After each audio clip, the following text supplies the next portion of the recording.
দুই সহস্রাধিক মানুষের তাজা প্রাণ আর অন্তত হাজার দশেক মানুষের অঙ্গহানির এক রক্তক্ষয়ী যুদ্ধ থেকে মাত্র মাস তিনেক দূরে দাঁড়িয়ে আজকের কথাগুলো বলছি। শহরের রাস্তায় এখনো শহীদ ওয়াসিমদের রক্তের ছোপ ছোপ দাগ লেগে আছে। স্বাভাবিক জীবনে ফিরতে পারেনি এখনো শহীদের পরিবারগুলো। ইয়ামিনের মা হয়তো কাউকে পেলেই জানতে চাইছে আমার খোকার উপর কিসের এত রাগ ছিল ওদের। সে প্রশ্নের উত্তর হয়তো কেউ কোনোদিন দিতে পারবে না। বুকের ভেতর গুলি নিয়ে নিস্তেজ পড়ে থাকা শরীরটাকে ওরা যেভাবে কুকুরের মতো টেনে হিঁচড়ে খেয়েছে, সভ্য এই সমাজে সেই উত্তর কি আসলেই আছে? পুড়ে যাওয়া লাশগুলোর কথা মনে করে সারা জীবন হয়তো হৃদয়টা পুড়তে থাকবে হতভাগা সেই মায়েদের। শহীদ ওমরের মা এখনো মানুষ পেলেই হয়তো প্রশ্ন করছে, আমার ছেলের বুকে ওরা এতগুলো গুলি কেন করলো? মারার জন্য তো একটা গুলি যথেষ্ট।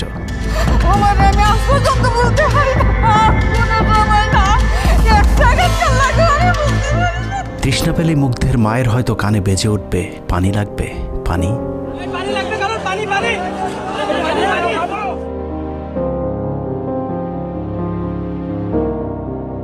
শুনেছি স্বাধীনতা অর্জনের চেয়ে রক্ষা করা অনেক কঠিন। স্বাধীনতার এই পতাকা সমুন্নত রাখতে যারা জীবন দিয়েছেন তাদের সে রক্ত যেন বৃথা না যায়। এ পতাকার জন্য যেন আর কাউকে জীবন দিতে না হয়। স্বাধীনতার এমন যুদ্ধ আর দেখতে চাই না। এ যুদ্ধের প্রতিপক্ষ অনেক হিংস্র, খুব নিষ্ঠুর।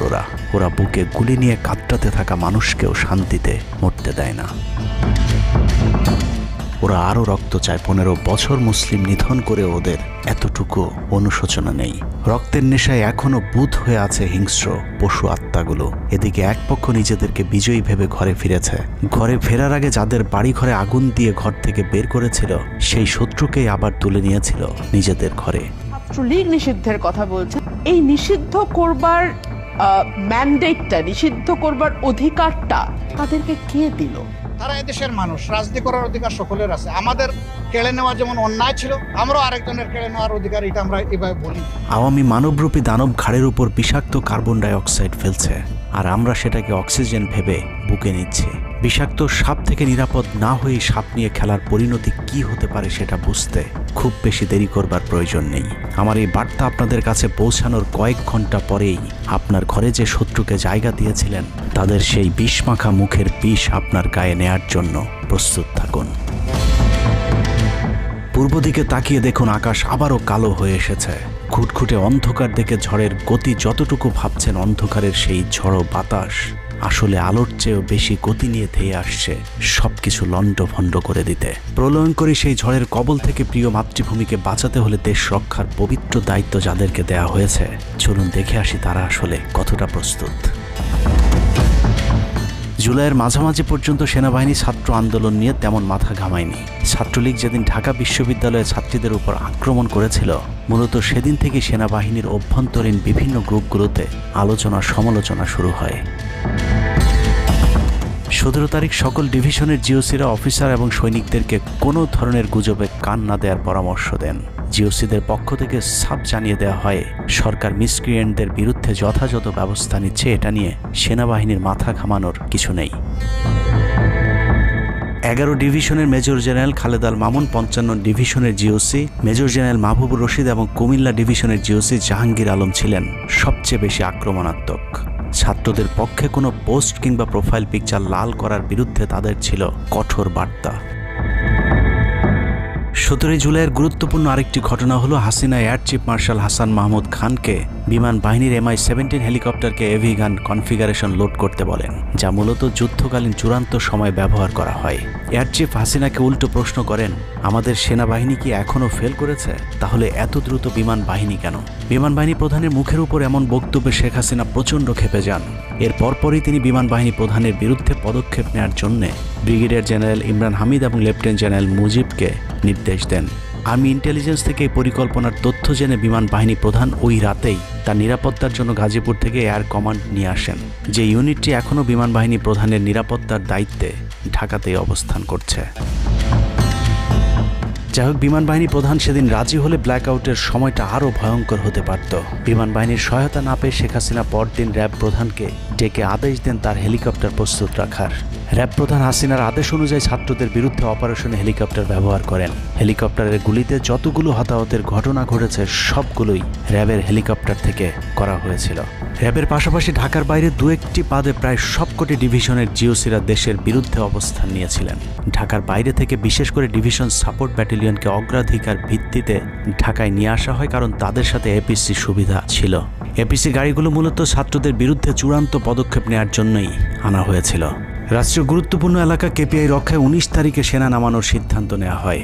নিয়ম অনুযায়ী সেনাবাহিনীর কেপিআই রক্ষার দায়িত্ব পালন করার কথা থাকলেও বিভিন্ন জায়গায় দেখা গেছে সেনাবাহিনীর ছত্রছায়ায় পুলিশ এবং আওয়ামী লীগ ছাত্রলীগের সন্ত্রাসীরা ছাত্রদের উপর হামলা চালিয়েছে। কোথাও সরাসরি সেনাবাহিনীকেও গুলি চালাতে দেখা গেছে। এর মধ্যে ঢাকার 46 পদাতিক ডিভিশনের ইনফ্যান্ট্রি ব্রিগেডের ইউনিটগুলো ঢাকার প্রাণকেন্দ্রগুলোতে ছাত্রদের উপর সবচেয়ে বেশি দমন পীড়ন চালিয়েছে। অনুসন্ধানে 19 থেকে 23 জুলাই পর্যন্ত গণহত্যার সাথে জড়িত সেনাবাহিনীর কয়েকজন অফিসারের নাম উঠে এসেছে, যারা এখনও পর্যন্ত গুরুত্বপূর্ণ সব পদে বহাল আছেন, যা ডক্টর মোহাম্মদ ইউনূস সরকারের জন্য অত্যন্ত বিপজ্জনক। কতটা বিপজ্জনক সেটা বোঝার জন্য আন্দোলনের সময়টাতে ওই অফিসারদের ভূমিকা কী ছিল সেটা একটু দেখে আসি। আন্দোলনের সবচেয়ে বেশি রক্তক্ষেকো ছিলেন বিজিবির ডিজি মেজর জেনারেল আশরাফ। সূত্র জানিয়েছে ভারতীয় নাগরিকদের বিজিবির পোশাক পরিয়ে মাঠে নামিয়েছিলেন বিজিবির এই মহাপরিচালক। সেনাবাহিনী শেখ হাসিনাকে পদত্যাগের পরামর্শ দেওয়ার পরেও শুধু বিজিবিকে নিয়ে হত্যাকাণ্ড চালিয়ে শেখ হাসিনাকে ক্ষমতায় রাখার গ্যারান্টি দিয়েছিলেন মেজর জেনারেল আশরাফ। 5 তারিখ হাসিনা পালিয়ে যাবার আগ মুহূর্তে তিনি স্বরাষ্ট্রমন্ত্রীকে ফোন করে বলেছিলেন কয়েক হাজার মানুষ মারলেই পরিস্থিতি ঠান্ডা হয়ে যাবে, অতএব কোনো অবস্থাতেই যেন প্রধানমন্ত্রী পালিয়ে না যান। স্বরাষ্ট্রমন্ত্রীকে তিনি এমনটাই পরামর্শ দিয়েছিলেন। 5 তারিখ সকাল থেকে দুপুর পর্যন্ত ঢাকা শহরে সবচেয়ে বেশি তৎপরতা ছিল বিজেপির। ওই দিন সকাল থেকেই ঢাকার প্রবেশ পথগুলোতে চেকপোস্ট বসিয়ে তল্লাশি চালিয়েছিল মেজর জেনারেল আশরাফের বিজিবি। বিজিবির একটি সূত্র জানিয়েছে বিজিবি মহাপরিচালক প্রতিদিন সিওদের কাছ থেকে হিসেব নিতেন কে কতজন ছাত্র হত্যা করেছে। বিজিবি মহাপরিচালকের নির্দেশনায় খুনের সেই প্রতিযোগিতায় সবচেয়ে ভালো পারফর্মার ছিল কর্নেল রিদওয়ান। সূত্রের মতে ছাত্র আন্দোলনে বিজিবি অন্তত 500 শিক্ষার্থীকে গুলি করে হত্যা করেছে। বিজিবি প্রধান এবং রিদওয়ানের মতো তার অনুগত অফিসারদের জেলে থাকার কথা, কিন্তু তারা এখনও গুরুত্বপূর্ণ সব দায়িত্ব পালন করে যাচ্ছে। আর মেজর জেনারেল আশরাফ এখন পর্যন্ত বিজিবি প্রধানের চেয়ারেই বসে আছেন। 46 ডিভিশনের brigade commander brigadier general Imran 24শে জুলাই রাতে তড়িঘড়ি করে বের হচ্ছিলেন। এ সময় পাশ থেকে আরেকজন অফিসার তাকে জিজ্ঞেস করেছিলেন কোথায় যাচ্ছেন। তিনি তখন বলেছিলেন শিকারে যাচ্ছি।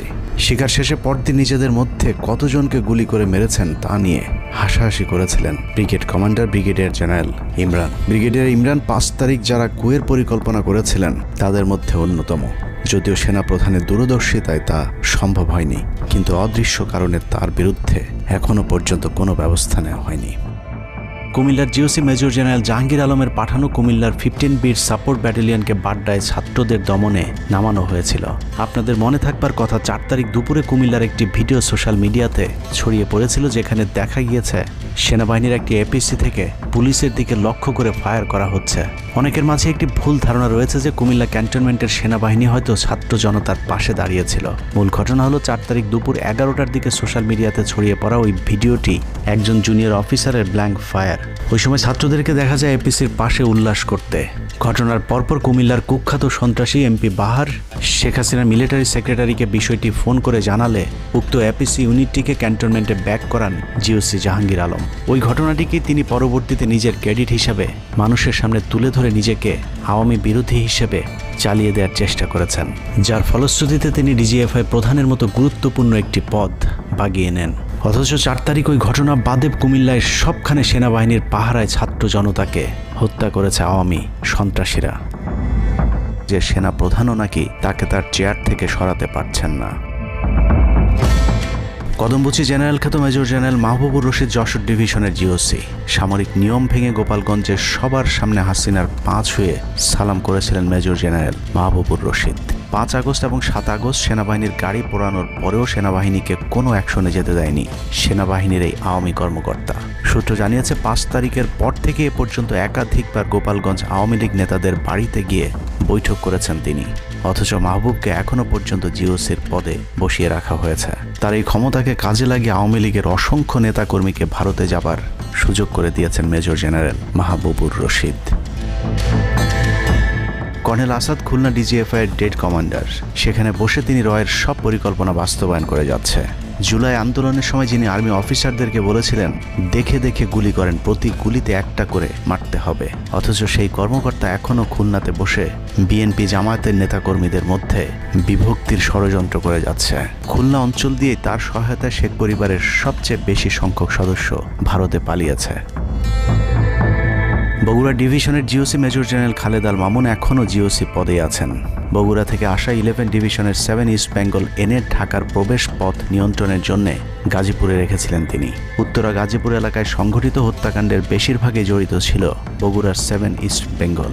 রহস্যজনক কারণে 7 ইস্ট বেঙ্গলকে এখনও পর্যন্ত বগুড়ায় ফেরত না পাঠিয়ে ঢাকাতেই রাখা হয়েছে। মেজর জেনারেল ফেরদৌস হাসান সেলিম, যার মা ছিলেন হাসিনার অত্যন্ত ঘনিষ্ঠ বান্ধবী। ফেরদৌস সেলিম শেখ হাসিনাকে ফুপু বলে ডাকতেন। 27তম বিএমএ লং কোর্সের এই অফিসারের পাসিং আউটে শেখ হাসিনা নিজে উপস্থিত ছিলেন, যদিও হাসিনা তখন বিরোধী দলীয় নেত্রী ছিলেন। ডিজিএফের পদে থাকাকালীন হাসিনার টাকা পাচার এবং থাইল্যান্ডের বিভিন্ন ব্যবসা দেখাশোনার দায়িত্ব ছিল তার। 5 তারিখের সময়টাতে গুরুত্বপূর্ণ কোনো পদে না থাকায় নিজেকে এখন আওয়ামী বিরোধী দাবি করছেন ফেরদৌস হাসান সেলিম। ভয়ঙ্কর বিষয় হচ্ছে ডক্টর মোহাম্মদ ইউনূসকে ভুল বুঝে ইউনূসের মিলিটারি সেক্রেটারি পদে বসে সব কুটচাল চেলে যাচ্ছেন major general Ferdous Hasan. Guarantee দিয়ে বলে রাখলাম, সুযোগ পেলে সবার আগে ডক্টর মোহাম্মদ ইউনূসের মিলিটারি সেক্রেটারি নিজেই ইউনূসের গলা চেপে ধরবে। অতএব যত দ্রুত সম্ভব ডক্টর মোহাম্মদ ইউনূসের মিলিটারি সেক্রেটারির পদ থেকে তাকে সরাতে হবে। শেখ হাসিনার গণভবন ঠেকাতে সবচেয়ে বেশি শক্ত বলয় তৈরি করা হয়েছিল। অনুসন্ধানে জানা যায় শেখ হাসিনাকে রক্ষা করতে গণভবনের আশপাশে সেনাবাহিনীর অন্তত 13টি অস্থায়ী চেকপোস্ট বসানো হয়েছিল, যেখানে east Bengal regiment, field regiment artillery, Bangladesh infantry regiment, infantry brigade headquarter সহ সেনাবাহিনীর বেশ কয়েকটি চেকপোস্ট বসানো হয়েছিল শুধুমাত্র শেখ হাসিনাকে রক্ষা করার জন্যে। সেনাবাহিনীর এসব আর্মি অফিসারদের সম্মিলিত অপারেশনে ছাত্রদের উপর চালানো হয়েছে নির্মম নৃশংস হত্যাযজ্ঞ। কিন্তু এই হত্যাকাণ্ডই সেনাবাহিনীর ভেতরে থাকা দেশপ্রেমিক অফিসারদের বিবেকের দরজা খুলে দিয়েছিল। 20 থেকে 23 জুলাই ইন্টারনেট বন্ধ করে যে পৈশাচিক হত্যাকাণ্ড চালানো হয়েছে, সেই দৃশ্য যখন একের পর এক সামনে আসতে শুরু করেছিল, তখন সাধারণ মানুষ যেভাবে স্তম্ভিত হয়েছিল, ঠিক একইভাবে সেনাবাহিনীর বিবেকবান জুনিয়র এবং মধ্যম সারির অফিসারদেরকেও ব্যাপকভাবে নাড়া দেয়। ভিডিওগুলো যত ছড়িয়ে পড়ছিল ততই থমথমে হয়ে উঠতে থাকে সেনাবাহিনীর অভ্যন্তরীণ পরিবেশ। 27 তারিখ প্রাপ্ত গোয়েন্দা তথ্যের ভিত্তিতে সেনাপ্রধানকে জানানো হয় পরিস্থিতি নিয়ন্ত্রণের বাইরে চলে যাচ্ছে। কোনো অবস্থাতেই প্রধানমন্ত্রীকে ক্ষমতায় রেখে পরিস্থিতি নিয়ন্ত্রণ করা সম্ভব নয়। গোয়েন্দা ওই রিপোর্টে আরও জানানো হয় সেনাবাহিনীর ভেতরে বিদ্রোহের আশঙ্কা দেখা দিয়েছে। বিশেষ করে মধ্যম সারি এবং জুনিয়র অফিসারদের ভেতর ব্যাপক অসন্তোষ লক্ষ্য করা যায়। একই রিপোর্ট প্রধানমন্ত্রীর অফিসকেও অবহিত করা হয়। সেই রিপোর্টের পরেও কঠোর অবস্থানে যাবার সিদ্ধান্ত নেওয়া হয় সরকারের পক্ষ থেকে। এদিকে গোয়েন্দা রিপোর্টের প্রেক্ষিতে সেনা ইউনিটের মধ্যম সারি, জুনিয়র অফিসার এবং সৈনিকদের উপর কঠিন সামরিক গোয়েন্দা নজরদারি চলতে থাকে, যে কারণে প্রচণ্ড ক্ষোভ থাকলেও কোনো ধরনের পূর্ব প্রস্তুতি ও পারস্পরিক যোগাযোগ না থাকায় সেনাবাহিনীর দেশপ্রেমিক অফিসার ও সৈনিকেরা কিংকর্তব্য বিমূঢ় হয়ে পড়েন। 27-28 2 দিন এভাবেই টান উত্তেজনার মধ্য দিয়ে কেটেছে। 29শে জুলাই শেখ হাসিনাকে পরিস্থিতি সম্পর্কে ধারণা দিতে সেনাপ্রধান সারা দেশের অফিসারদেরকে নিয়ে সেনা সদরের হেলমেটে একটি ভিডিও টেলিকনফারেন্সে দরবার গ্রহণ করেন। সেই কনফারেন্সে অপারেটরের অসাবধানতাবশত স্ক্রিনে হঠাৎ করে ক্যামেরা টার্ন অফ করা HPM নামে একটি বক্স ভেসে উঠেছিল। এরপরে উপস্থিত অফিসারেরা হাসিনার উপস্থিতির বিষয়টি বুঝে ফেলেন। অনেকের ধারণা শেখ হাসিনা উপস্থিত আছেন, এটা বোঝাতেই HPM বক্সটি সবাইকে দেখানো হয়েছিল, যেন কেউ কোনো ধরনের অভিযোগ করতে না পারেন। কিন্তু সবাইকে অবাক করে বেশ কয়েকজন অফিসার তাদের ক্ষোভের কথা জানান। এর মাঝে রাজশাহী CMH এর একজন মেজর র্যাঙ্কের নারী চিকিৎসক 19 থেকে 23 তারিখ পর্যন্ত চলা ছাত্র হত্যার বিভীষিকাময় বর্ণনা তুলে ধরে আবেগী এক বক্তব্য দেন। সূত্র জানিয়েছে এ সময় সেনাবাহিনীর কয়েকজনকে কাঁদতে দেখা গেছে। একদিকে সেনাবাহিনীর উচ্চপদস্থ অফিসারদের মারমুখী অবস্থান, অন্যদিকে বেশিরভাগ জুনিয়রদের নিষ্ক্রিয়তার মধ্য দিয়ে সেনাবাহিনীতে স্পষ্ট দুটি ভাগ লক্ষ্য করা যায়। এরই মধ্যে সেনাবাহিনীর কাছে প্রাপ্ত গোয়েন্দা তথ্য অনুযায়ী যে কোনো সময় সেনাবাহিনীতে বিদ্রোহ দেখা দিতে পারে। বিশেষ করে লেফটেন্যান্ট কর্নেল থেকে নিচের অফিসারদের ভেতর ব্যাপক ক্ষোভের বিষয়টি গোয়েন্দা প্রতিবেদনে জানানো হয়। সেই প্রেক্ষিতে 3 তারিখ শর্ট নোটিসে আরেকটি টেলিকনফারেন্স কল করা হয়। মূলত ওই রিপোর্টের প্রেক্ষিতে হাসিনার বিশ্বস্ত ওয়াকার হাসিনা থেকে মুখ ফিরিয়ে নেন, কারণ হাসিনাকে বাঁচাতে গিয়ে তিনি নিজের জীবন বিপদে ফেলতে চাননি। 3 তারিখ কনফারেন্সের শুরুতেই সবাইকে ঠান্ডা রাখতে একটি মোনাজাত করা হয়েছিল। যে মোনাজাতে গুরুত্বপূর্ণ একটি দোয়া ছিল, রাব্বানা লা তাজআলনা মাআল কওমিজ জালিমিন, অর্থাৎ হে আল্লাহ, আমাদেরকে জালিম সম্প্রদায়ের অন্তর্ভুক্ত করবেন না। এ সময় পুরো দরবার রুমে পিন পতন নীরবতা লক্ষ্য করা গেছে। মূলত এই মোনাজাতের মধ্য দিয়ে ফয়সালা হয়ে যায় সেনাবাহিনী কাদের পক্ষে দাঁড়াবে। সেনা সূত্র থেকে পাঠানো এসব তথ্যে উঠে এসেছে সেনাবাহিনী কোন কোন এলাকায় ছাত্র জনতার উপর গুলি চালিয়েছিল এবং কতটা পরিকল্পিতভাবে মানুষ হত্যার ছক কষা হয়েছিল। 4 তারিখও সেনাবাহিনীর ভূমিকা ছিল অত্যন্ত অস্পষ্ট। কিছু জায়গায় সেনাবাহিনী ছাত্রদের পক্ষে, আবার কিছু জায়গায় ছাত্রদের উপর গুলিও চালিয়েছে। 4 আগস্ট সবার প্রথম 24 ডিভিশন চট্টগ্রামের GOC lieutenant general Mainur Rahman তার বাহিনীকে ছাত্রদের পাশে দাঁড়ানোর নির্দেশ দেন। 5 তারিখ সকাল পর্যন্ত আর্মির ভূমিকা ছিল অত্যন্ত সন্দেহজনক। সকাল 10টা পর্যন্ত আর্মি কড়াকড়িভাবেই দায়িত্ব নিয়েছিলেন। বিশেষ করে গণভবনের আশপাশে 12টা পর্যন্ত ছাত্রদেরকে ভয় দেখাতে কয়েক রাউন্ড লাইভ অ্যামুনেশন ফায়ার করা হয়। 4 তারিখ 3 বাহিনী প্রধান, পুলিশ প্রধান এবং ডিজিডিজিএফের সারা রাত নির্ঘুম কেটেছে। 3 থেকে 5 তারিখ পর্যন্ত গুরুত্বপূর্ণ কিছু ঘটনা ঘটেছে। সেটা তুলে ধরবার আগে শেখ হাসিনার পালিয়ে যাওয়ার বর্ণনা দিয়ে আসা যাক। 5 তারিখ সকাল ঠিক 9টায় প্রধানমন্ত্রীর অফিসে গিয়ে শেখ হাসিনাকে পদত্যাগ করতে বলেন সেনাপ্রধান। শেখ হাসিনার কথা শোনার সাথে সাথে সেনাপ্রধানকে দৌড়ে মারতে আসেন। এ সময় 3 বাহিনী প্রধানকে অকথ্য ভাষায় গালাগাল করেন শেখ হাসিনা। জেনারেল ওয়াকারকে হাসিনা বলেন, তুই পুলিশকে দেখে শিখতে পারিস নাই? এ সময় বিমান বাহিনী প্রধান সজীব ওয়াজেদ জয়কে ফোন করে তার মাকে বোঝানোর জন্য অনুরোধ করেন। সজীব ওয়াজেদ জয় এটি জানার পর উল্টো আর্মি চিফকে তুই তুকারি করে হুমকি দিতে থাকেন, তোর কোন বাবা তোকে চিফ বানাইছে, তোর বউ ছেলে মেয়ে কে কোথায় আছে সবকিছু দেখে নেওয়া হবে। রাগান্বিত হয়ে এরপরে সজীব ওয়াজেদ জয় লাইভে গিয়ে আবল তাবল বকতে থাকেন। ঠিক আছে, শেখ হাসিনার পর আপনাদের কি হবে সেটা আমারও চিন্তার বিষয় না, আমার পরিবারের আর চিন্তার বিষয় না, আপনারা বুঝবেন। এরই মধ্যে 9:30 বেজে যায়। শেখ হাসিনাকে কোনোভাবে রাজি করাতে না পেরে সেনাপ্রধান হাসিনাকে 2টি বিকল্প দেন, পদত্যাগ অথবা গ্রেফতার। ওদিকে মিরপুরে বসানো সেনাবাহিনীর চেকপোস্টগুলো খুলে দেওয়া হলে বিনা বাধায় গণজোয়ার ঢুকে পড়তে থাকে। মবটি যখন গণভবন থেকে মাত্র 20 মিনিটের দূরত্বে চলে আসে, এ সময় সেনাবাহিনী এক প্রকার জোর করে শেখ হাসিনাকে পদত্যাগপত্রে সই করান। এ সময় এসএসএফের 2-1 এগিয়ে আসতে চাইলেও সেনাপ্রধান হাত ইশারা করলে তারা জায়গায় দাঁড়িয়ে থাকেন। পদত্যাগের পর শেখ হাসিনা জাতির উদ্দেশ্যে ভাষণ দেওয়ার অনুরোধ করলে সেনাপ্রধান হাসিনাকে বলেন, জীবন বাঁচাতে চাইলে দ্রুত গাড়িতে গিয়ে উঠুন, জনগণ গণভবনে ঢুকে পড়ছে। সেনাবাহিনীর মতে শেখ হাসিনা সেদিন মাত্র 5 মিনিটের জন্য বেঁচে গিয়েছেন, তা না হলে জনগণ তাকে ধরে ফেলত। হাসিনাকে গণভবন থেকে উদ্ধার করে বিমানে ভারত পাঠিয়ে দেওয়ার জন্য মোট 3টি রুট প্ল্যান করা হয়েছিল। প্ল্যান এ, গণভবন থেকে গাড়ি বহরে বিমান বাহিনীর ব্লু স্কাই স্কুলের গেট দিয়ে তেজগাঁও বিমানবন্দরে ঢুকে ঢাকা সেনানিবাসে প্রবেশ এবং তারপর বিএএফ বেস দিয়ে বিমান বাহিনীর রানওয়েতে প্রবেশ। সেখান থেকে বিমান বাহিনীর C-130 যে বিমানে ভারতে উড্ডয়ন। দুর্ভাগ্যজনকভাবে ততক্ষণে বিপ্লবী জনতা শেওড়াপাড়া রাস্তা দিয়ে বিমান বাহিনীর ব্লু স্কাই স্কুলের গেট ক্রস করে আগারগাঁও চৌরাস্তা পর্যন্ত চলে এসেছিল। ওদিক দিয়ে ক্যান্টনমেন্টের জাহাঙ্গীর গেটও ছাত্র জনতার দখলে, তাই গণভবন থেকে গাড়িতে করে ঢাকা সেনানিবাসে ঢোকার সব পথ বন্ধ হয়ে গিয়েছিল। যে কারণে প্ল্যান বি অবলম্বন করতে হয়েছিল হাসিনাকে উদ্ধারকারীদের। প্ল্যান বি অনুযায়ী গণভবন থেকে বিমান ঘাঁটিতে যাওয়ার তখন একটাই পথ বাকি ছিল, তা হলো হেলিকপ্টারে যাওয়া। বিমান বাহিনীর MI-17 হেলিকপ্টার চন্দ্রিমা উদ্যানের পাশে বাণিজ্য মেলার মাঠে এসে অবতরণ করে। খুনি হাসিনা চন্দ্রিমা উদ্যানের পাশের রাস্তা দিয়ে বাণিজ্য মেলা মাঠে প্রবেশ করে এবং সেখান থেকেই হেলিকপ্টারে করে বিমান বাহিনী ঘাঁটিতে নিয়ে যাওয়া হয় তাকে। সেখানে গিয়ে তারেক সিদ্দিকী এবং সালমান এফ রহমানের জন্য কিছুক্ষণ অপেক্ষা করে শেখ হাসিনা।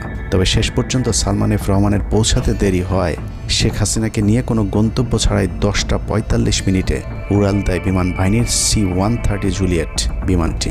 সাধারণত বিমানের রুট ব্যবহারে কোড ব্যবহার করতে হলেও সেটা করেনি। রাডার ফাঁকি দিতে জীবনের ঝুঁকি নিয়ে এই পদ্ধতি অবলম্বন করা হয়েছিল। ফুল ফুয়েল লোড করা হয়, ভারতে যদি জায়গা না হয় তাহলে যেন মধ্যপ্রাচ্যের কোনো দেশ পর্যন্ত চলে যাওয়া যায়। মোট 9 জন পাইলটকে নিয়ে বিমানে ওঠানোর পর কোনো ধরনের নির্দেশনা বা ম্যাপ প্ল্যানিং ছাড়াই পাইলটদেরকে বলা হয় টেক অফ করতে। বিমানটি প্রথমে যশোরের উপর দিয়ে কলকাতায় পৌঁছালে সেনাপ্রধান জাতির উদ্দেশ্যে ভাষণের ঘোষণা দেন, কিন্তু কলকাতায় ল্যান্ডিংয়ের পারমিশন না দিলে সেখান থেকে শেখ হাসিনাকে বহন করা বিমানটি চলে যায় আগরতলায়। আগরতলায় পারমিশন না পেয়ে আবারও দিল্লির দিকে উড়াল দেয়। সেখান থেকে দিল্লি গেলে সেখানেও রিফিউজ করা হয়। দিল্লি বিমানবন্দরে নামতে না দিলে অনিশ্চয়তা দেখা দেয় শেখ হাসিনাকে বহন করা বিমানটির ভারতে অবতরণ নিয়ে। বিমানের একজন পাইলটের বরাত দিয়ে জানা যায়, এভাবে উদ্দেশ্যহীনভাবে দীর্ঘক্ষণ ঘুরতে থাকার পর জরুরি অবতরণের সিদ্ধান্ত নেওয়া হয়। তবে জরুরি অবতরণের ঠিক আগ মুহূর্তে দিল্লির গাজিয়াবাদ এয়ারবেজে নামার অনুমতি পায় C-130 জুলিয়েট, যেখানে অজিত ধওয়াল তাকে রিসিভ করেন। অবতরণে জটিলতার কারণেই 5 তারিখ সেনাপ্রধান জাতির উদ্দেশ্যে ভাষণ দিতে বারবার দেরি করছিলেন, কারণ তিনি নিশ্চিত হতে চাচ্ছিলেন শেখ হাসিনা ভারতে অবতরণ করেছেন। তারপরই বাংলাদেশের মানুষ মুক্তি পায় এক ফেরাউনের হাত থেকে। হাসিনা পালিয়ে যাওয়ার সেই খবর পৃথিবীর সবাই জানে, কিন্তু 3 থেকে 5 তারিখ পর্যন্ত ক্যান্টনমেন্টে কিছু ঘটনা ঘটেছে, যেই ঘটনা এখনও আমাদের কাছে অজানা। 3 তারিখ সেনাপ্রধানের ওই ভার্চুয়াল মিটিংয়ের পর মোটামুটি নিশ্চিত হয়ে যায় শেখ হাসিনা অধ্যায় বাংলাদেশের শেষ। শুরু হয় ভারতের প্ল্যান বি বাস্তবায়নের প্রক্রিয়া। 3 তারিখ রাতে আসিফ নজরুলের সাথে ডিজিএফআই কার্যালয়ের পাশের একটি ভবনে আসিফ নজরুলের ঘনিষ্ঠ বন্ধু major general Hamid, lieutenant general Mujib এবং মেজর জেনারেল ফেরদৌস সেলিমের একটি গোপন বৈঠক হয়, যেখানে ভারতীয় গোয়েন্দা সংস্থার 16 জন কর্মকর্তা উপস্থিত ছিলেন। মূলত 5 তারিখ শেখ হাসিনা পদত্যাগ করার পর করণীয় নির্ধারণ করতেই ওই বৈঠক অনুষ্ঠিত হয়। দীর্ঘ এই বৈঠক শেষে মোট 3টি বিকল্প নির্ধারণ করা হয়। প্রথমটি জরুরি অবস্থা জারি করে সেনাবাহিনীর হাতে ক্ষমতা দেয়া, দ্বিতীয়টি আসিফ নজরুলকে প্রধান উপদেষ্টা করে একটি অন্তর্বর্তীকালীন সরকার গঠন। অন্তর্বর্তীকালীন সরকারের ভেতরে যেন ভারতীয় বলয়ের লোকজন বেশি সংখ্যায় রাখা যায় সেটা নিশ্চিত করার ব্যাপারেও আলোচনা হয় বৈঠকে, এবং সেটা নিশ্চিত করতে আসিফ নজরুলের পেছনে সেনাবাহিনীর ওই অংশটির সর্বোচ্চ সাপোর্ট থাকারও নিশ্চয়তা দেওয়া হয়। মূলত আসিফ নজরুলকে সামনে রেখে সেনাবাহিনীর মাধ্যমেই দেশ চালানোর পরিকল্পনা করা হয়েছিল 3 তারিখের ওই গোপন বৈঠকে। 4 তারিখ 3 বাহিনী প্রধানের মধ্যে দফায় দফায় বৈঠক চলেছে। সেই বৈঠক থেকে সিদ্ধান্ত হয় 5 তারিখ সকাল 9টার মধ্যে শেখ হাসিনাকে চূড়ান্তভাবে পদত্যাগের বিষয়টি জানিয়ে দেওয়া হবে। এর পরপরই আসিফ নজরুলকে আবারও ক্যান্টনমেন্টে ডেকে আনা হয় এবং শেখ হাসিনার পদত্যাগের পর আওয়ামী নেতা কর্মীদেরকে যতটা সম্ভব নিরাপত্তা দেয়া, বেসরকারি বিভিন্ন প্রতিষ্ঠানগুলোতে যতটা সম্ভব আগের কর্মকর্তাদেরকে রেখে দেয়া এবং বিটিআর হত্যাকাণ্ড নিয়ে কোনো ধরনের পদক্ষেপ না নেওয়ার সহ বেশ কিছু করণীয় ঠিক করে দেওয়া হয়। দীর্ঘ সেই আলোচনার কারণে 4 তারিখ সারা রাত ক্যান্টনমেন্টে অবস্থান করেছেন আসিফ নজরুল। তাৎক্ষণিক আসিফ নজরুলের কাঁধে 2টি দায়িত্ব দেওয়া হয়: আর্মির প্রতি সকলে আস্থা তৈরি করা এবং হাসিনার পদত্যাগের পরপর ছাত্রদেরকে সেনাবাহিনীর নিয়ন্ত্রণে নিয়ে আসা। কথা মতো আসিফ নজরুল 4 তারিখ রাত এবং 5 তারিখ খুব সকালে ক্যান্টনমেন্টে বসে ফেসবুকে তিনি 2টি পোস্ট করেন। পোস্টের প্রথমটি 4 তারিখ রাতে সেনাবাহিনীকে প্যাট্রিয়ট সম্বোধন করে করা হয়, যেন সেনাবাহিনীর প্রতি ছাত্র জনতার আস্থা বেড়ে যায়, এবং পরেরটি সংখ্যালঘুদের বাড়িঘরে হামলা না চালানোর অনুরোধ করে পোস্ট করা হয়।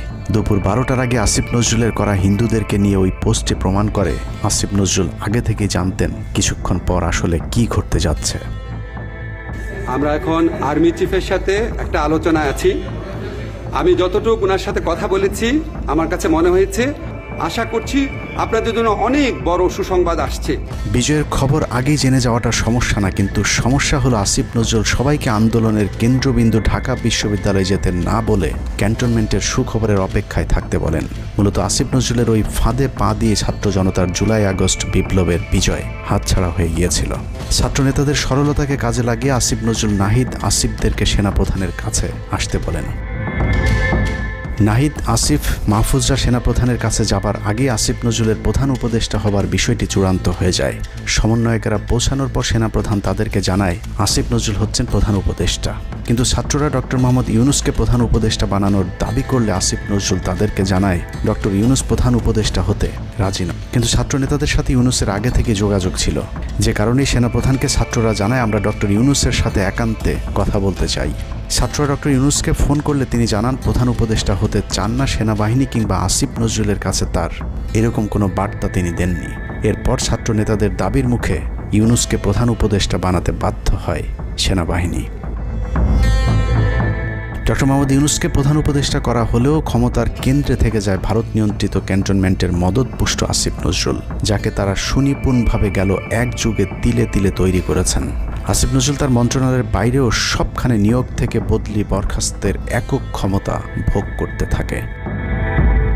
একদিকে সেনাবাহিনীর ছত্রছায়া আসিফ নজরুলের হাত ধরে ভারতীয় এজেন্টদেরকে গুরুত্বপূর্ণ সব পদে বসানো হচ্ছিল, অন্যদিকে চলছিল পুরো দেশ দখলের ভয়ঙ্কর ষড়যন্ত্র। কিন্তু ছাত্রদের চাপের মুখে আসিফ নজরুলের পরিবর্তে ডক্টর মোহাম্মদ ইউনূসের প্রধান উপদেষ্টা হবার বিষয়টি কোনোভাবেই মেনে নিতে পারেনি সেনাবাহিনীর ভারতপন্থী অংশটি, যে কারণে 5 তারিখ রাতেই একটি ব্যর্থ সেনা কুয়ের ষড়যন্ত্র করা হয়েছিল।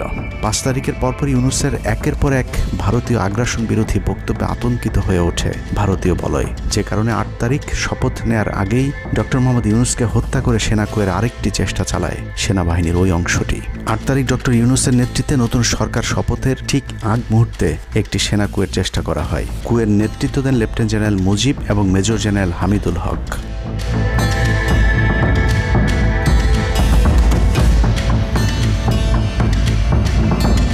কিন্তু পশ্চিমা একটি গোয়েন্দা সংস্থা বিষয়টি দ্রুত সেনাপ্রধানকে জানালে জেনারেল ওয়াকার তাদের পরিকল্পনা ভণ্ডুল করে দেয়। সেনাপ্রধান তাৎক্ষণিকভাবে লেফটেন্যান্ট জেনারেল শামীমকে পিএসও এএফটি থেকে সিজিএস হিসেবে নিয়োগ দেন এবং মুজিবকে কিউএমজি থেকে আটডগে বদলি করেন, যদিও 8 তারিখ রাত থেকেই মুজিব পলাতক রয়েছেন। এরপর 12 সেপ্টেম্বর তাকে সেনাবাহিনী থেকে বরখাস্ত করা হয়। একই দিনে লেফটেন্যান্ট জেনারেল হামিদুলকে স্বেচ্ছায় অবসরে পাঠানো হয়। এনডিসি থেকে মেজর জেনারেল সাইফুলকে মিনিস্ট্রি অফ ফরেন অ্যাফেয়ার্স এবং চিফ অফ জেনারেল স্টাফ শাহিনকে এনডিসিতে পাঠানো হয়। কয়েকজনের ব্যাপারে পদক্ষেপ নেওয়াটা যেমন স্বস্তির, তেমনি ষড়যন্ত্রকারীদেরকে যেখানে বদলি করা হয়েছে তাদের প্রতিটি পদই অত্যন্ত গুরুত্বপূর্ণ, যা বর্তমান সরকার এবং দেশের স্থিতিশীলতার জন্য চরম বিপজ্জনক। কতটা বিপজ্জনক সেটা জানতে চলুন শুরুতেই যে প্রলয়ঙ্কারী ঝড়ের কথা বলেছিলাম সেখানে ফিরে যাওয়া যাক। ভারতীয় গোয়েন্দা সংস্থা 5 তারিখের পর থেকে দেশে নানাভাবে একটা সাম্প্রদায়িক দাঙ্গা বাঁধানোর চেষ্টা চালিয়ে যাচ্ছেন, যেটাকে কেন্দ্র করে বাংলাদেশে একটা সামরিক অভিযান চালানো যায়। এই দাঙ্গা বাঁধাতে ভারতীয় গোয়েন্দারা আওয়ামী লীগ, হিন্দু এবং ইসকনকে কিভাবে ব্যবহার করছে সেই পরিকল্পনার ছক এখন বাংলাদেশি গোয়েন্দাদের হাতে। একটি গোয়েন্দা সংস্থা থেকে যেসব তথ্য আমার কাছে পৌঁছেছে তা রীতিমতো এই দেশের অস্তিত্বের জন্য হুমকি স্বরূপ। আওয়ামী লীগ, হিন্দু আর ভারতের এই চক্রান্ত যদি সঠিকভাবে মোকাবেলা করা না যায় তাহলে অচিরেই বাংলাদেশের অবস্থা হবে হায়দ্রাবাদের মতো। জননেত্রী শেখ হাসিনাকে দেশ থেকে সরে যেতে বাধ্য করেছেন। বাংলাদেশকে নিয়ে ভয়ঙ্কর এই চক্রান্তে জড়িত আওয়ামী লীগ, সনাতনী এবং ইসকনের অন্তত 40টি হোয়াটসঅ্যাপ গ্রুপ এবং জুম মিটিংয়ের ভিডিও হাতে পেয়েছে গোয়েন্দারা। গোয়েন্দাদের কাছে প্রাপ্ত এসব তথ্যে যা উঠে এসেছে তা আটকে ওঠার মতো।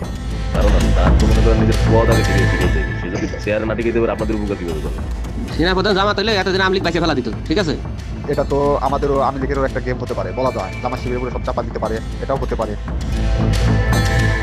এসব গ্রুপগুলোতে রীতিমতো বাংলাদেশের বিরুদ্ধে যুদ্ধের প্রস্তুতি চলছে। গ্রুপে তাদের সাথে সাবেক আওয়ামী লীগ সরকারের শীর্ষস্থানীয় নেতা থেকে বর্তমান সেনাবাহিনীতে চাকরিরত জেনারেল পর্যন্ত মাঝে মধ্যেই নাকি যোগ দিচ্ছেন।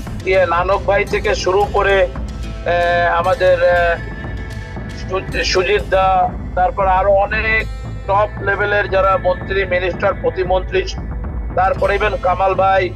তো এখন বিষয়টা হচ্ছে যে ইভেন রাষ্ট্রপতি যে একেবারেই মানে কি বলে তার যে একেবারে মানে রাইট হ্যান্ড সচিব, উনিও আমাদের সাথে 2 দিন জয়েন করছেন। তো এখন ওনারা আসলে ভালো হইতো, যারা যারা আসেন আসলে ভালো হইতো। অনেক আমাদের এখানে প্রায় 12 থেকে 13 জন আপনার এমপি এসে কথা বলেছেন, যেটা আপনারা জানেন না, ঠিক আছে? বাংলাদেশে একেবারে টপ লেভেল সামরিক বাহিনীর 4 থেকে 5 জন জেনারেল লেভেলের লোকজন ওনারা এসে এখানে বসে থেকে আমাদের লাইভ শুনে গেছেন। আমাদের প্রধানমন্ত্রী উনি নিজে এসে বসে থেকে গেছেন। গ্রুপের সবচেয়ে ভয়ঙ্কর তথ্য পাওয়া গেছে ভুয়া মুক্তিযোদ্ধা জেডাই খান পান্নার মেসেজ থেকে। আওয়ামী এই আইনজীবী শহীদ সাইফুল ইসলাম আলিফের হত্যাকাণ্ড নিয়ে চাঞ্চল্যকর তথ্য দিয়েছে জেডাই খান পান্না। একটি চ্যাটিংয়ে তিনি লিখেছেন, দাড়িওয়ালা উকিল বেশি হয়ে গিয়েছে, আরও 2-1টারে খেয়ে দেওয়া আদালতে আমরা আছি, এখন অল্প কদিন জেলে থাকলেও 30 তারিখের পরে পুরস্কার পাবা। আরেকটি মেসেজে তিনি লিখেছেন, সুযোগ হাতছাড়া হয়েছে তোমাদের কারণে, কালকে সব হয়ে যেত। পরিকল্পনা ছিল কুপিয়ে মারার পর হিন্দুদের বাড়িতে হামলা হলে ভারত থেকে ট্রুপ চলে আসবে। ওরা যেহেতু হামলা করেনি, তোমাদেরই উচিত ছিল নিজেরা নিজেদের বাড়ি ঘরে আগুন দেওয়া। পেছনের ঘটনা বাদ দিয়ে 30 তারিখের পরিকল্পনায় মনোযোগী হও সবাই। শহীদ আলিফ হত্যাকাণ্ড নিয়ে আরেকজন লিখেছেন, কালকে আদালতে একটা লাশ পড়বে। হিন্দু ভাইদের পাশে আমাদের সবাইকে থাকতে হবে, ব্রিগেড মেজরের কমান্ড মেনে চলতে হবে। 30 তারিখের কর্মসূচি নিয়ে গ্রুপটিতে সশস্ত্র যুদ্ধের মাধ্যমে দেশ দখলের ভয়ঙ্কর সব আলোচনা করার ভিডিও হাতে এসেছে আমাদের। তারা বাংলাদেশের অস্ত্রগুলি আছে, এই অস্ত্রগুলি কোথায় আছে আমার কাছে অলরেডি খবর এসেছে। আমি নিউজ দিচ্ছি প্রতিনিধিদের মাধ্যমে। তারা বলেছে 5000-এর বেশি তারা অস্ত্র আছে, M60 রাইফেল, সাইবার রাইফেল আছে, 47 রাইফেল আছে, তাদের কাছে অত্যাধুনিক হটগান আছে। আলোচকদের একজন বলছিলেন, সাবেক এবং বর্তমান পুলিশের সমন্বয়ে 1700 অস্ত্রধারী গ্যারিলা প্রস্তুত করা হয়েছে 30 নভেম্বরের জন্য। আমরা ইতিমধ্যে কথা বলেছি, পুলিশ পার্টির কথা বলছি, পুলিশের অনেক উদ্যোগ কর্মকর্তা প্রত্যেক কাজ থেকে শুরু করে পুলিশ পার্টি তারা এসে এসেছেন, ওনারা আমার সাথে কথা বলে আমাদের যোগাযোগ রক্ষা করছে। ঢাকা শহরকে কিভাবে ব্লক করা হবে সেই পরিকল্পনাও করা হচ্ছে এসব জুম মিটিংগুলোতে। আমাদের কাজ হলো আব্দুল্লাহপুর, আব্দুল্লাহপুর, আশুলিয়া, টঙ্গীর আছে, আরো উত্তরা, ওইটা একটা ব্লক দিবেন, তাহলে আমরা খুব সহজেই আমাদের কাজ সফল করব। সশস্ত্র যুদ্ধের জন্য পুরো দেশকে মোট 10টি বিভাগে বিভক্ত করা হয়েছে, যেখানে একজন করে ব্রিগেড মেজর নিয়োগ দেওয়া হয়েছে, যাদের সবাই দেশেই অবস্থান করছেন। এর মধ্যে গ্রুপে প্রাপ্ত জেডাই খান পান্নার নম্বরটিতে মেসেজ পাঠানো হলে মুহূর্তেই সাড়া দেন তিনি। কল করতেই গড় গড় করে সবকিছু স্বীকার করেন। জেডাই খান পান্না, জি আমি তাই। 30 তারিখ 50 থেকে 80 ভাগ পুলিশ, আনসার, এমনকি সচিবালয়ের আমলারাও তাদের পক্ষে মাঠে নামবে বলে স্বীকার করেন গেরিলা আক্রমণের পরিকল্পনাকারী জেডাই খান পান্না। আপনারা কি কোনো গেরিলা ইনভেশন হামলা করা যাবে? ঢাকার স্টুডেন্টরা যদি এখনো সাপোর্টার্স অর্গানাইজ হইতে নামে, এই অ্যাডমিনিস্ট্রেশনের 50% না 80% লোক নেমে আসবে, পার্টিকুলারলি পুলিশ, আনসার এবং সেক্রেটারিয়েট থেকে। পালিয়ে যাবার আগে এই ভিডিও প্রচারের সাথে সাথে রাষ্ট্রদ্রোহিতার অভিযোগে তাকে গ্রেফতার করতে হবে, তাহলে চক্রান্তকারীদের আরও পরিকল্পনার তথ্য পাওয়া যেতে পারে। ভবিষ্যতে এ ধরনের ষড়যন্ত্র বন্ধ করতে গ্রুপে থাকা সকলের মোবাইল নম্বর এবং চেহারা দেখে শনাক্তের পর দ্রুত গ্রেফতার করতে হবে। সূত্র জানিয়েছে, ডিজিএফআই প্রধানের প্রত্যক্ষ তত্ত্বাবধানে চলছে এসব দেশবিরোধী তৎপরতা। আর্মিকে ম্যাজিস্ট্রেসি পাওয়ার দেয়া হলেও তাদেরকে ক্ষমতা প্রয়োগ করতে দেওয়া হচ্ছে না, যে কারণে আওয়ামী লীগ নেতারা বেশিরভাগ এখনও দেশে থাকলেও তাদেরকে ধরা হচ্ছে না। অতএব সেনাবাহিনীর উচ্চপদস্থ হাসিনাপন্থী অফিসারদেরকে দ্রুত সেনাবাহিনী থেকে সরাতে হবে। 5 তারিখ সেনাপ্রধান যে ভূমিকা রেখেছেন তার জন্য তিনি অবশ্যই প্রশংসার দাবিদার, কিন্তু সেনাপ্রধানকে প্রমাণ করতে হবে তিনি আসলেই নায়ক নাকি খলনায়ক। 5 তারিখের পরেও সেনাবাহিনীর গুরুত্বপূর্ণ পদগুলোতে রদবদল না করা এবং গুম খুনের সাথে জড়িত অফিসারদের বিরুদ্ধে কোনো ব্যবস্থা না নেওয়া সহ বিডিআর হত্যাকাণ্ডের বিষয়ে দৃশ্যমান কোনো পদক্ষেপ না নেওয়া খুবই সন্দেহজনক। সূত্র জানিয়েছে, সেনাপ্রধানের স্ত্রীর সাথে প্রতিনিয়ত শেখ হাসিনার যোগাযোগ রয়েছে। অতএব সেনাপ্রধানকে দ্রুত তার অবস্থান পরিষ্কার করে সেনাবাহিনীর গুরুত্বপূর্ণ পদগুলোতে নতুন করে নিয়োগ দিতে হবে। সেনাবাহিনীর জুনিয়র এবং মধ্যম সারির অফিসার এবং সৈনিকদের সবসময় দেশের স্বার্থে যুদ্ধের জন্য প্রস্তুত থাকতে হবে। মনে রাখতে হবে, সেনাবাহিনী আমাদের আস্থার প্রতীক। সিনিয়র অফিসারদের দেশবিরোধী আদেশ এলে সৈনিকদেরকে নিয়ে তাদেরকে প্রতিহত করতে হবে। মনে রাখতে হবে, সংখ্যায় আপনাদের মতো দেশপ্রেমিকদের সংখ্যাই এখনও সেনাবাহিনীতে বেশি। দেশের যে কোনো প্রয়োজনে সেনাবাহিনী যদি জনগণকে ডাক দেয়, তাহলে এ দেশের প্রতিটি মানুষ জীবন দেওয়ার জন্য প্রস্তুত রয়েছে। ডক্টর মোহাম্মদ ইউনূসের পাশে থাকা ভারতীয় গুপ্তচর আসিফ নজরুল, মিলিটারি সেক্রেটারি ফেরদৌস হাসান সেলিম এবং প্রেস সেক্রেটারি শফিকুল আলমকে দ্রুত সরাতে হবে। প্রধান উপদেষ্টার সাথে ছাত্র নেতাদের সাক্ষাতের পথ সহজ করতে হবে। আসিফ নজরুল্লাহ অসৎ উদ্দেশ্যে মাহফুজ আলমকে তার পাশ থেকে সরিয়েছে। অতএব যত দ্রুত সম্ভব মাহফুজ আলমকে আবারও বিশেষ সহকারীর পদে ফিরিয়ে আনতে হবে। গুরুত্বপূর্ণ যে কোনো সিদ্ধান্তের ক্ষেত্রে নাহিদ এবং আসিফদের মতামত প্রধান উপদেষ্টাকে গুরুত্বের সাথে নিতে হবে। জেডাই খান পান্নাদের ষড়যন্ত্র এবার সফল না হলেও এই ষড়যন্ত্র চলতেই থাকবে। বাংলাদেশের প্রতিটি মানুষকে চোখ কান খোলা রাখতে হবে, মনে রাখতে হবে শত্রু আপনাদের ঘরের কোণেই। ভারত যদি বাংলাদেশে আক্রমণ করে, তাহলে সবার আগে আওয়ামী লীগ আর শ্রীকৃষ্ণের ভক্তরাই আপনার গলায় ছুরি ধরবে। অতএব শত্রুরা যেন আবারও বাংলাদেশের স্বাধীনতাকে ভারতের কাছে বিক্রি করতে না পারে, সেদিকে সবাইকে লক্ষ্য রাখতে হবে। আল্লাহ হাফেজ।